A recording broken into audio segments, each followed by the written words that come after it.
ಗುರುಗಳೇ, ತಮ್ಮ ಹೆಸರು? ಪ್ರಥಮವಾಗಿ ಎಲ್ಲರಿಗೂ ಪ್ರಾತಃ ಕಾಲದ ಶುಭಾಶಯಗಳು. ಶ್ರೀ ಸಮೀರ್ ಕೃಷ್ಣಾಜಿ ಪೂಜಾರ್, ಪ್ರಧಾನ ಅರ್ಚಕರು, ಶ್ರೀ ಸೋಮೇಶ್ವರ ದೇವಸ್ಥಾನ, ಲಕ್ಷ್ಮೇಶ್ವರ, ಗದಗ ಜಿಲ್ಲೆ. ಈ ದೇವಸ್ಥಾನ ಬಗ್ಗೆ ಸಾಮಾನ್ಯ ಭಾಷೆಯಲ್ಲಿ ಸಂಕ್ಷಿಪ್ತವಾದಂತಹ ಅಧ್ಯಯನವನ್ನು ನಿಮಗೆ ಹೇಳಲು ಇಚ್ಛೆ ಪಡುತ್ತೇನೆ. ಮೊದಲನೇದಾಗಿ ಈ ದೇವಸ್ಥಾನದ ಹೆಸರು ಸೋಮೇಶ್ವರ ದೇವಸ್ಥಾನ. ಸೋಮೇಶ್ವರ ದೇವಸ್ಥಾನ ಅಂದರೆ ನಿಮಗೆ ಅರ್ಥ ಆಗುತ್ತೆ, ಏನು ಈಶ್ವರ ಮೂರ್ತಿ ಇರ್ಬೋದು, ನಂದಿ ಮೂರ್ತಿ ಇರ್ಬೋದು ಅಂತಂದು. ಈ ದೇವಸ್ಥಾನದ ವಿಗ್ರಹವೇ ಅತಿ ಅಭೂತಪೂರ್ವವಾಗಿರುವಂತಹ ವಿಗ್ರಹ. ಸೋಮೇಶ್ವರ ಅಂದರೆ ಎಲ್ಲ ಕಡೆ ಈಶ್ವರ ಮುಂದೆ ಬಸವಣ್ಣ ಕಂಡಿದ್ರೆ, ಇಲ್ಲಿ ಋಷಭಾರೂಢ ಮೂರ್ತಿ ಇರುವಂತಹ ಸೋಮನಾಥ. ನಂದಿ ಮೇಲ್ಗಡೆ ಶಂಕರ, ಶಂಕರ ಹಿಂದಗಡೆ ಪಾರ್ವತಿ. ಈ ವಿಗ್ರಹಕ್ಕೆ ಋಷಭಾರೂಢ ಮೂರ್ತಿ ಅಂತ ಕರಿತೀವಿ ನಾವು. ವಿಶೇಷ ಏನಂದ್ರೆ, ಈ ದೇವಸ್ಥಾನಕ್ಕೆ 1600 ವರ್ಷಗಳ ಇತಿಹಾಸ, 6ನೇ ಶತಮಾನದ ದೇವಸ್ಥಾನ. ಇದು ಮೂಲತಃ ಜೈನ ಬಸ್ತಿ ಇತ್ತಂತಂದು ಉಲ್ಲೇಖದಲ್ಲಿ ಕಾಣಬಹುದು.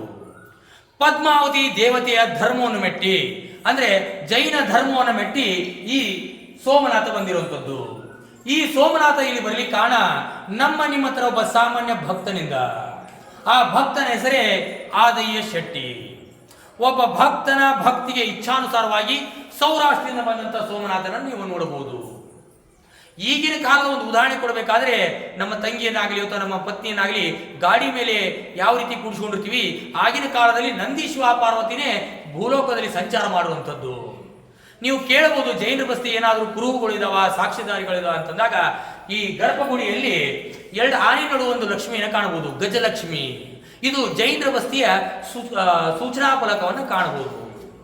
ಈ ದೇವಸ್ಥಾನಕ್ಕೆ ಅತಿ ಅಭೂತಪೂರ್ವವಾಗಿರುವಂತಹ ಹೊರಾಂಗಣವನ್ನು ನೀವು ಕಾಣಬಹುದು. ಈ ದೇವಸ್ಥಾನಕ್ಕೆ 3 ಮಹಾದ್ವಾರಗಳಲ್ಲಿ ದಕ್ಷಿಣ ದ್ವಾರ, ಪೂರ್ವ ದ್ವಾರ, ಉತ್ತರ ದ್ವಾರ. ಭಗವಂತನ ದರ್ಶನವನ್ನು ಮಾಡಿಕೊಂಡು ದಕ್ಷಿಣ ದ್ವಾರದ ಮಂಟಪವನ್ನು ದರ್ಶನಕ್ಕೆ ಹೋಗಬೇಕಾಗುತ್ತೆ. ಆ ದಕ್ಷಿಣ ದ್ವಾರದ ಮಂಟಪಕ್ಕೆ ನಾವು ಸಾಮಾನ್ಯ ಭಾಷೆಯಲ್ಲಿ ಹೇಳಬೇಕಾದ್ರೆ ಪಾಪ ವಿಮೋಚನ ಮಂಟಪ ಅಂತ ಕರಿತೀವಿ ನಾವು. ಯಾಕೆ ಪಾಪ ವಿಮೋಚನ ಮಂಟಪ ಅಂತ ಕರಿತೀವಿ? ಮೊದಲನೆಯದಾಗಿ ಒಂದು ಭಾಗದಲ್ಲಿ ಒಂದು ಕಲ್ಲಿನಲ್ಲಿ ಹಾವು ಮತ್ತು ಚಂದ್ರ ಇದೆ. ಹಾವೇನಾದರೂ ಚಂದ್ರ ನುಗ್ತಂದ್ರೆ ಪ್ರಳಯ ಆಗುತ್ತಂತ ಸಂಕೇತ. ಅತಿ ಕೆಟ್ಟ ಗ್ರಹಣ ಹಿಡಿದಾಗ ಒಂದು ಕೂದಲೆಯಷ್ಟು ಹಾವು ಕಲ್ಲಿನಲ್ಲಿ ಸರಿರುತ್ತೆ. ಇದು ಯಾವುದೇ ತರಂತ ಉಲ್ಲೇಖ ಇಲ್ಲ, ಅಜ್ಜ ಮುತ್ತಜ್ಜರು ನಮಗೂ ಕೂಡ ಹೇಳಿರುವಂಥದ್ದು. ಇನ್ನು ಅದೇ ರೀತಿಯಾಗಿ ಮೊದಲಿಗೆ ಹಾವು ಚಂದ್ರವನ್ನು ನೋಡಿದಾಗ ತದನಂತರ ನೀವು ಕಾಣುವುದೇ ಹಲ್ಲಿಯನ್ನ, ತದನಂತರ ಪುಷ್ಪದ ದಳವನ್ನ, ತದನಂತರ ಏಡಿಯನ್ನ, ಕೊನೆಯದಾಗಿ ಮುಕ್ಕೋಟಿ ದೇವತೆಯಾಗಿರುವಂತಹ ನಂದಿಯನ್ನ ಕಾಣಬಹುದು. ಅಲ್ಲಿ ಒಂದು 2 ಹೆಜ್ಜೆಯನ್ನು ಹಾಕಿದಾಗ ನಮ್ಮ ಪಾಪಗಳು ಪರಿಹಾರ ಆಗುತ್ತಂತಂದು ಹಿರಿಯರು ಹೇಳಿದ ಪ್ರಕಾರವಾಗಿ. ಇನ್ನು ದಕ್ಷಿಣ ದ್ವಾರದ ಮಂಟಪವನ್ನು ದರ್ಶನ ಮಾಡಿಕೊಂಡು ಎಡಭಾಗದಲ್ಲಿ ಹೋದಾಗ ಅತಿ ಬೃಹದಾಕಾರವಂತ ಬಾವಿ ಇದೆ. ಅದಕ್ಕೆ ನಾವು ಕಲ್ಯಾಣಿ ಅಂತ ಕರಿತೀವಿ ನಾವು. ಆ ಕಲ್ಯಾಣಿಯಲ್ಲಿ ಗುಡಿ ಜೀರ್ಣೋದ್ಧಾರ ಮಾಡುವಂತ ಸಮಯದಲ್ಲಿ ಅತಿ ಅಭೂತಪೂರ್ವವಾಗಿರುವಂತಹ ವಿಗ್ರಹ ಸಿಕ್ತು. ಆ ವಿಗ್ರಹದ ಹೆಸರೇ ಲಜ್ಜಾ ಗೌರಿ. ಸಾಮಾನ್ಯ ಭಾಷೆಯಲ್ಲಿ ಹೇಳ್ಬೇಕಂದ್ರೆ ನಾವು ಲಜ್ಜೆ ಬಿಟ್ಟ ಕೂತಿರ್ತಾಳ. ಆ ಲಜ್ಜಾ ಗೌರಿ ಯಾವ ರೀತಿ ವಿಗ್ರಹದ ಅಂದ್ರೆ, ಮಹಿಳೆಯರಿಗೆ ಉಡುಗೆ ಕೊಡುವಂತಹ ದೇವಿ. ಪ್ರಸೂತಿ ಕಾಲದಲ್ಲಿ ಯಾವ ರೀತಿ ಕುಳಿತಿರುವಂತ ಭಂಗಿ ಇರ್ತದೆ ಮಹಿಳೆಯರು ಕಡೆ ಸ್ಟೇಜ್ನಲ್ಲಿ, ಅದೇ ತರನೇ ಕುಳಿತಿರುವಂತಹ ವಿಗ್ರಹ.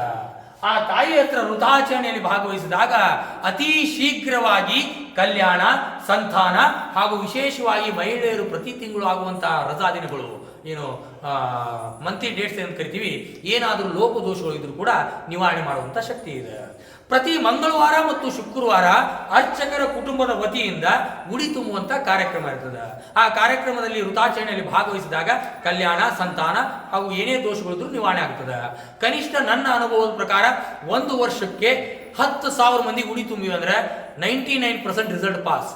ಅದರಲ್ಲಿ ಇತಿಹಾಸ ಏನಂದ್ರೆ, ಸಾವಜಿ ಮಂದಿಗಾಗಲಿ, ಪಂಚಮಸಾಲಿ ಆಗಲಿ, ಲಿಂಗವಂತರಾಗಲಿ, ಯಾವುದೇ ಜನ್ಮದವರು ಬಂದರೂ ಕೂಡ ಉಡಿ ತುಂಬಿಸ್ಕೊಂಡು ಕೂಡ ವರವನ್ನು ಕೊಟ್ಟಿರುವಂಥ ಉದಾಹರಣೆಗಳು.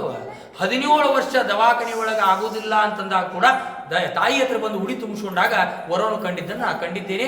ಸ್ವತಃ ಸೋಮಶೇಖರಪ್ಪ ಅಂತಂದು ಸಾಕಿನ ಶಿಗ್ಲಿ ಅವರು, ಹಾಲಿ ವಾಸ್ತೆ ಬೆಂಗಳೂರವರು. ಇನ್ನು ಲಜ್ಜಾಗೋರಿ ದರ್ಶನ ಮಾಡಿಕೊಳ್ಳೆ ಉತ್ತರ ದ್ವಾರ ಮಂಟಪಕ್ಕೆ ಬರ್ಬೇಕಾಗತ್ತ. ಆ ಉತ್ತರ ಮಂಟಪದಲ್ಲಿ ಏನದಂದ್ರೆ 59 ಕಂಬವುಳ್ಳ ಈ ದೇವಸ್ಥಾನದಲ್ಲಿ ಒಂದು ಕಂಬದಲ್ಲಿ ಹೊಳಪಿನ ಕಂಬ ಅಥವಾ ಶೈನಿಂಗ್ ಕಂಬ ಅಂತ ಕರಿತೀವಿ ನಾವು. ಆ ಕಂಬದಲ್ಲಿ ಯಾವ ರೀತಿ ಇದೆ ಅಂದ್ರೆ, ನಿಮ್ಮ ಬಿಂಬ ಪ್ರತಿಬಿಂಬವನ್ನ ಕಾಣಬಹುದು. ನೀವು ನವರಂಗ ಮಂಟಪದಲ್ಲಿ ಸಾಕಷ್ಟು ಕಂಬಗಳನ್ನು ನೋಡಿರ್ತೀರಿ, ಆದರೆ ಉತ್ತರ ದ್ವಾರದ ಒಂದು ಕಂಬದಲ್ಲಿ ಮಾತ್ರ ಆ ವೈಶಿಷ್ಟ್ಯತೆಯನ್ನು ಕಾಣಬಹುದು.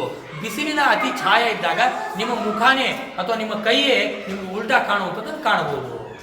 ಇನ್ನು ಅದೇ ರೀತಿಯಾಗಿ ಸುಖಾಸೀನ ಮಂಟಪ ಅಥವಾ ಮಂಟಪದಕ್ಕೆ ದರ್ಶನ ಮಾಡಿದಾಗ ಸಾಕಷ್ಟು ಒಂದು ಅನುಭವಗಳಾಗ್ತದೆ. ಆ ಸುಖಾಸಿನಿ ಮಂಟಪ ಏನಂದ್ರೆ ಭಗವಂತನ ಹತ್ರ ಕಷ್ಟ ಸುಖ ಹೇಳುವ ಮಂಟಪಕ್ಕೆ ಸುಖಾಸಿನಿ ಮಂಟಪ ಅಂತ ಕರೀತಾರ. ಆ ಸುಖಾಸಿನಿಯ ಮಂಟಪ ದರ್ಶನ ಮಾಡಿದಾಗ ನವರಂಗ ಮಂಟಪಕ್ಕೆ ಆಗಮಿಸಿದಾಗ ಸಾಕಷ್ಟು ಬೃಹದಾಕಾರವಾದಂತಹ ಕಂಬಗಳನ್ನ ನೀವು ಕಾಣಬಹುದು. ಆ ಕಂಬಗಳಲ್ಲಿ ಯಾವ ರೀತಿ ಇದೆ ಅಂದ್ರೆ ವೈಶಿಷ್ಟ್ಯ ಅಂದ್ರೆ ಗೋಲಾಕಾರ ಇದೆ, ಚೌಕಾಕಾರ ಇದೆ, ಅತಿ ವೈಶಿಷ್ಟ್ಯಪೂರ್ಣವಾಗಿರುವಂಥದ್ದು ಕಂಬಗಳನ್ನು ನೀವು ಕಾಣಬಹುದು. ಆ ಕಂಬದಲ್ಲಿ ಕೂಡ ಒಂದು ವೈಶಿಷ್ಟ್ಯತೆಯನ್ನು ಕಾಣಬಹುದು. ದಕ್ಷಿಣ ಭಾಗಕ್ಕೆ ಒಂದು ಕಂಬದಲ್ಲಿ ಅಂದ್ರೆ ನೀವು ದರ್ಶನ ಮಾಡಿಕೊಂಡು ಪೂರ್ವದ್ವಾರದಲ್ಲಿ ಹೋಗುವಾಗ ಬಲಗಡೆ 2ನೇ ಲೈನಲ್ಲಿ ಒಂದು ಕಂಬದಲ್ಲಿ ಮಾತ್ರ ತೆಗೆದುಕೊಂಡು ಬನ್ನಿ. ಆ ಕಂಬದಲ್ಲಿ ಮಾತ್ರ ಕಬ್ಬಿಣದ ಸುತ್ತಳತೆಯನ್ನ ಕಾಣಬಹುದು. ಇದು ಯಾವುದೇ ತರಂತ ನೋ ಜಾಯಿಂಟ್. ಈ ಕಂಬದಲ್ಲಿ ಮಾತ್ರ ಒಂದು ಕಬ್ಬಿಣದ ಸುತ್ತಳತೆಯನ್ನು ಕಾಣಬಹುದು. ಯಾಕೆ ಈ ಕಬ್ಬಿಣದ ಒಂದು ಗಾಲಿಯನ್ನು ಹಾಕಿರಬಹುದು? ಈ ಕಬ್ಬಿಣದ ಒಂದು ಚಟ್ಟನ್ನು ಹಾಕಿರ್ತಾರ ಅಂದ್ರೆ ಅದಕ್ಕೆ ಅಂತ ಒಂದು ಕಾರಣದ. ಇದಕ್ಕೆ ಕಾರಣ ಹೇಳ್ಬೇಕಂದ್ರ ಈಗೂ ಕೂಡ ಈಗಿನ ಕಾಲದೊಳಗ ಗುಡುಗು ಸಿಡ್ಲು ಮಳೆ ಅಂತಂದ್ರ ಮನೆ ಮುಂದೆ ಕಬ್ಬಣ ಹಾಕ್ರಿ ಅಂತ ಕರೀತಾರ. ಯಾಕಂದ್ರ ಆಗಿನ ಕಾಲದಲ್ಲಿ ಅಹಿತಕರ ಘಟನಾವಳಿಗಳು ಮುಂದ್ಗಡೆ ಆಗಬಾರದು, ಸಾಕಷ್ಟು ಈ ದೇವಸ್ಥಾನ ಸುಮಾರು ವರ್ಷಗಟ್ಟಲೆ ಬದುಕಬೇಕು ಅನ್ನೋ ಸಲುವಾಗಿ ಆಗಿನ ಕಾಲದಲ್ಲಿ ಒಂದು ಕಬ್ಬಿಣ ತುಂಡನ್ನು ಹಾಕಿದ್ದಾರೆ. ಇನ್ನ ಮುಖ್ಯವಾದಂತಹ ವಿಷಯ ಏನಂದ್ರೆ ಪ್ರತಿ ವರ್ಷ ಯುಗಾದಿಯ ದಿವಸ ಮೊದಲಿಗೆ ಸೂರ್ಯನ ರಶ್ಮಿಯ ಕಿರಣಗಳು ಪೂರ್ವದ್ವಾರದಿಂದ ಭಗವಂತನಿಗೆ ಗೋಚರವಾಗ್ತಿತ್ತು. ಮೊದಲಿಗೆ ಯುಗಾದಿಗೊಮ್ಮೆ. ಈಗ ಉತ್ತರಾಯಣ ದಕ್ಷಿಣಾಯಣ ಆಯನಗಳು ಬದಲಾವಣೆ ಆಗ್ತಾ ಆಗ್ತಾ ಈಗ ಸುಮಾರು ಒಂದು 25-30 ವರ್ಷಗಳ ಕಾಲ ಆಯಿತು. ಒಂದು ನಮ್ಮ ಅನುಭವದ ಪ್ರಕಾರ ಮೇ 25ರಿಂದ 28 3 ದಿವಸದಲ್ಲಿ ಒಂದು ದಿನ ಮಾತ್ರ ಸೂರ್ಯನ ರಶ್ಮಿಯ ಕಿರಣಗಳು ಪೂರ್ವದ್ವಾರದಿಂದ ಭಗವಂತನಿಗೆ ಗೋಚರವಾಗುತ್ತೆ. ಇದು ನಾನು ನಿಮಗೆ ಹೇಳುವಂತಹ ಸಾಮಾನ್ಯ ಭಾಷೆಯಲ್ಲಿ ಸಂಕ್ಷಿಪ್ತವಾದ ವಿವರಣೆ. ಇದರ ಬಗ್ಗೆ ಪರಿಪೂರ್ಣವಾಗಿ ಅಧ್ಯಯನ ಮಾಡಬೇಕಾದ್ರೆ ಪುಲಿಗೇರಿ ಅನ್ನುವಂಥ ಪುಸ್ತಕವನ್ನು ಅಧ್ಯಯನ ಮಾಡಬೇಕು. ಡಾಕ್ಟರ್ ದೇವರ ಕೊಂಡಾರೆಡ್ಡಿ, ಡಾಕ್ಟರ್ ವೆಂಕಟೇಶಯ್ಯ ಬರೆದಿರುವಂತಹ ಪುಲಿಗೇರಿ ಅನ್ನುವಂಥ ಪುಸ್ತಕ ಓದಿದಾಗ ಪ್ರತಿಯೊಂದು ಮಾಹಿತಿ ಸಿಗುತ್ತೆ. ಪುಲಿಗೇರಿ ಅಂದ್ರೆ ಏನು? ಮೂಲತಃ ಲಕ್ಷ್ಮೇಶ್ವರಕ್ಕೆ ಪುಲಿಗೇರಿಯ ಶ್ರೀ ಸೋಮನಾಥ, ಲಕ್ಷ್ಮೀಪುರ ಸೋಮನಾಥ, ಲಕ್ಷ್ಮೇಶ್ವರ ಸೋಮನಾಥ. ಇದು ಇತಿಹಾಸವನ್ನು ಹೇಳಿಕ್ಕೆ ಇಚ್ಛೆಪಟ್ಟಿದೆ. ಇನ್ನು ವಾಸ್ತವವನ್ನು ಒಂದೆರಡು ವಿಷಯ ಹೇಳಿಕ್ಕೆ ಇಚ್ಛೆಪಡ್ತೀನಿ. ಈ ದೇವಸ್ಥಾನ ಸುಮಾರು 8-10 ವರ್ಷಗಳ ಹಿಂದೆ ಅತಿ ಕೆಟ್ಟ ಪರಿಸ್ಥಿತಿ ಇರುವಂತಹ ದೇವಸ್ಥಾನ ಅನ್ಸ್ಕೊಂಡಿತ್ತು. ಎತ್ತು ಎಮ್ಮಿ ದನ ಕರ ಇಲ್ಲಿ ಹೇಳೋರುತ್ತಿಲ್ಲ, ಕೇಳೋರುತ್ತಿಲ್ಲ. ಈಗೇನಾದರೂ ಭಕ್ತಾದಿಗಳಿಗೆ ಸಂಖ್ಯೆ ಹೆಚ್ಚಿಗೆ ಆಗಮನ ಆಗ್ತಾ ಇದೆ, ಭಕ್ತಾದಿಗಳು ಹೆಚ್ಚಿನ ಪ್ರಮಾಣದಲ್ಲಿ ದೇವಸ್ಥಾನಕ್ಕೆ ದರ್ಶನಕ್ಕೆ ಬರ್ತಾ ಇದ್ದಾರೆ ಅಂದ್ರೆ ಇದಕ್ಕೆ ಮೂಲ ಕಾರಣೀಭೂತರು ಇನ್ಫೋಸಿಸ್ ಅಧ್ಯಕ್ಷ ಅಂತ ಡಾಕ್ಟರ್ ಶ್ರೀಮತಿ ಸುಧಾ ನಾರಾಯಣ ಮೂರ್ತಿಯವರು ಸುಮಾರು 5 ಕೋಟಿ ವೆಚ್ಚದಲ್ಲಿ ಹೊರಾಂಗಣದ ಏನು ಕೋಟೆ ಏನು ಬದಲಾವಣೆ ಆಗಿತ್ತು ಅಂದ್ರೆ ಎಲ್ಲ ಹಾಳಾಗಿತ್ತನ್ನ ಸುಧಾರಣೆ ಮಾಡಿದಂತಹ ತಾಯಿ. ಇನ್ನ ಆ ತಾಯಿ ಸುಧಾಮೂರ್ತಿ ಬರೀ ದೇವಸ್ಥಾನ ಅಷ್ಟೇ ಜೀರ್ಣೋದ್ಧಾರ ಮಾಡಿಲ್ಲ, ಲಕ್ಷ್ಮೇಶ್ವರ ಜನತೆನೇ ಸುಧಾರಣೆ ಮಾಡಿದರು. ಯಾವ ರೀತಿ ಸುಧಾರಣೆ ಮಾಡಿದ್ರು ಅಂದ್ರೆ ಬಂದಂತ ಭಕ್ತಾದಿಗಳಿಗೆ ದೇವಸ್ಥಾನದಲ್ಲಿ ಏನಾದರೂ ಒಂದು ಬದಲಾವಣೆ ಮಾಡಬೇಕಂತ ನಿರ್ಧಾರ ಮಾಡಿಕೊಂಡು ಉದ್ದಿನ ಕಡ್ಡಿ ಕರಪರವನ್ನ ತ್ಯಜಿಸಿ ಪ್ರತಿ ಸೋಮವಾರ ಭಗವಂತನ ಪಲ್ಲಕ್ಕಿ ಉತ್ಸವ ನಡೀತದೆ. ಆ ಪಲ್ಲಕ್ಕಿ ಉತ್ಸವಕ್ಕೆ 5 ಮಂದಿ ಇರ್ತಿದ್ದಿಲ್ಲ. ಇವತ್ತು ಸರಿ ಸುಮಾರು 500ರಿಂದ 1000-1500 ಜನ ಕಾರಣ ಇರ್ತಾರಂದ್ರೆ ಅನ್ನ ದಾಸೋಹ ಮಾಡೋದ್ರಿಂದ.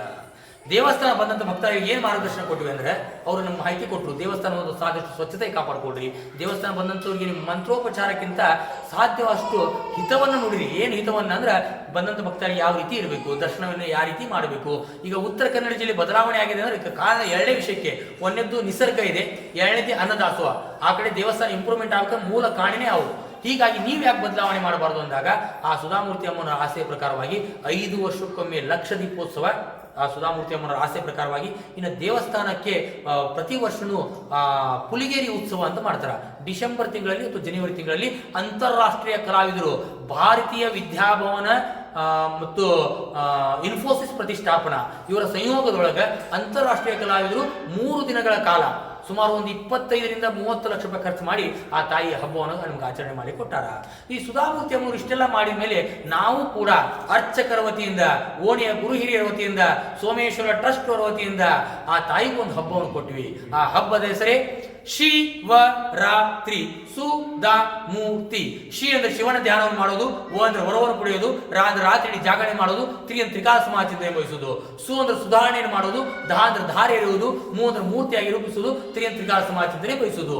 ಇವೆರಡು ಲೋಗೋ ಇಟ್ಟುಕೊಂಡು ಭಕ್ತಾದಿಗಳಿಗೋಸ್ಕರ ಶಿವನ ಧ್ಯಾನ ಮಾಡಲಿಕ್ಕೆ, ಶಿವ ಜಾಗರಣೆ ಮಾಡಲಿಕ್ಕೆ ಇಷ್ಟು ಪುರಾತನ ದೇವಸ್ಥಾನದಲ್ಲಿ ಬಂದು ಸಾಂಸ್ಕೃತಿಕ ಕಾರ್ಯಕ್ರಮವನ್ನು ನೋಡಲಿ ಅನ್ನೋದಕ್ಕೋಸ್ಕರ ಶಿವರಾತ್ರಿಯ ದಿವಸ ಸಮಸ್ತ ಭಕ್ತಾದಿಗಳು, ಸುತ್ತಮುತ್ತಲ ಭಕ್ತಾದಿಗಳು ಕೂಡ ಆ ಶಿವ ಜಾಗರಣೆಯಲ್ಲಿ ಭಾಗವಹಿಸ್ತಾರೆ. ಇನ್ನು ಇಷ್ಟೆಲ್ಲ ದೇವಸ್ಥಾನ ಬದಲಾವಣೆ ಆಯಿತು, ಭಕ್ತಾದಿಗಳ ಸಂಖ್ಯೆಯನ್ನು ಹೆಚ್ಚಿಗೆ ಆಗ್ತಾ ಇದೆ. ಸರ್ಕಾರದಿಂದ ಈ ದೇವಸ್ಥಾನಕ್ಕೆ ಯಾವುದೇ ತರಂತಹ ಮೂಲಭೂತ ಸೌಕರ್ಯಗಳ ಕೊರತೆ ಸಾಕಷ್ಟು ಇದೆ. ಕಾರಣ ಇಷ್ಟ, ನಾವು ನಿಂತಿರುವಂತಹ ಏನು ಛಾವಣಿ ನವರಂಗ ಮಂಟಪ ಇದೆ ಅಂದ್ರೆ ಅತಿ ಜೋರು ಮಳೆ ಆತಂದ್ರೆ ಸೋರ್ತದ. ಹೀಗೆ ಹಲವಾರು ಒಂದಿಷ್ಟು ಸಮಸ್ಯೆಗಳವ. ತಮ್ಮ ಒಂದು ವಿಡಿಯೋ ಮುಖಾಂತರವಾಗಿ, ಗುರು ಹಿರಿಯರ ಮುಖಾಂತರವಾಗಿ ಕೇಳಿಕೊಳ್ಳೋದು ಅಂದ್ರೆ ದೇವಸ್ಥಾನವನ್ನ ಬದಲಾವಣೆ ಮಾಡಲಿಕ್ಕೆ ತಮ್ಮೆಲ್ಲರ ಹಿರಿಯರ ಸಹಕಾರ ಬೇಕಾಗತ್ತೆ. ತಾವು ಕೂಡ ಆ ಒಂದು ಕಾರ್ಯಕ್ರಮದಲ್ಲಿ ಏನು ನಮ್ಮ ಸಹಕಾರ ಕೊಟ್ಟು ಈ ಕಾರ್ಯಕ್ರಮ ದೇವಸ್ಥಾನ ಅಭಿವೃದ್ಧಿಪಡಿಸಬೇಕಾಗಿ ವಿನಂತಿ. ಹರ ಹರ ಮಹಾದೇವ್, ಹರ ಹರ ಮಹಾದೇವ್. ಕವಿ ಲಕ್ಷ್ಮೇಶ್ ಅಂತ ಏನಾದರೂ ಕೊಡುಗೆ ಇದರಲ್ಲಿ? ಯಾವುದು ಲಕ್ಷ್ಮೇಶ್ ಅಂತ ಹೇಳಿ ಕವಿ? ಲಕ್ಷ್ಮೀಶ ಕವಿ ಅಂತ ಇಲ್ಲಿ ಬಂದು ಬರದಾರ ಅಂತಂದ್ರೆ ಆ ಯಾವ ಕವಿಗಳನ್ನ ಏನು ನುಡಿದಾರ ಅನ್ನೋದನ್ನು ಪಠಣೆಯಲ್ಲಿ ಪುಸ್ತಕದಲ್ಲಿ ಪುರಿಗೆರೆ ಅಂತೂ ಇಲ್ಲ. ರಾಘವಂತ ಬಂದಿದ್ದಾರೆ ಇಲ್ಲಿ. ಆಮೇಲೆ ಇದು ಸಾಕಷ್ಟು ಜಕಣಾಚಾರ್ಯ ಕಟ್ಟಡದಲ್ಲಿ ರಾಷ್ಟ್ರಕೂಟರು, ಚೋಳರು, ಹೀಗೆ ಹಲವಾರು ಒಂದಿಷ್ಟು ರಾಜರು ಬಂದು ಆಳು ಹೋಗ್ಯಾರ ಅಂತ ಗೊತ್ತಾಗ್ತದೆ.